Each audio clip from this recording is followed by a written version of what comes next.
म मञ्जुश्री हुँ। मैले चोभार खोज काटेर यो उपत्यकालाई मानिस बस्न योग्य बनाएको हुँ।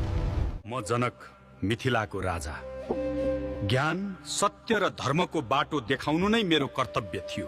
म सिद्धार्थ गौतम बुद्ध, शान्ति, करुणा र अहिंसाको सन्देश संसारभर फैलाए। म अंशु वर्मा, लिच्छवी युगमा मैले नेपाललाई संस्कृत, व्यापार र कूटनीतिमा मजबुत बनाए। म अर्निको, नेपालको पगोडा कला चीनदेखि एसियासम्म पुर्याउने जिम्मा मैले उठाएँ। म राम शाह, गोर्खाको न्यायी राजा। मेरो शासनमा अन्याय सह्य हुँदैन थियो। म पृथ्वीनारायण शाह, साना राज्यहरू एक गरेर आधुनिक नेपालको आधार बनाएको हुँ। म बहादुर शाह, एकीकरणलाई विस्तार गर्दै नेपाललाई अझ ठूला भूभागसम्म पुर्याए। म भीमसेन थापा, राष्ट्रको स्वतन्त्रता र सेना सुदृढ बनाउन सदैव अग्रसर रहे।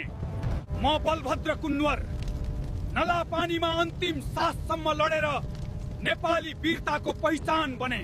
म भक्ति थापा, यो देशका लागि मृत्यु पनि मधुरै। म अन्तिम क्षणसम्म लडे। म जङ्गबहादुर राणा, कानुन र प्रशासनलाई आधुनिक रूप दिएका श्रेय म लिन्छु।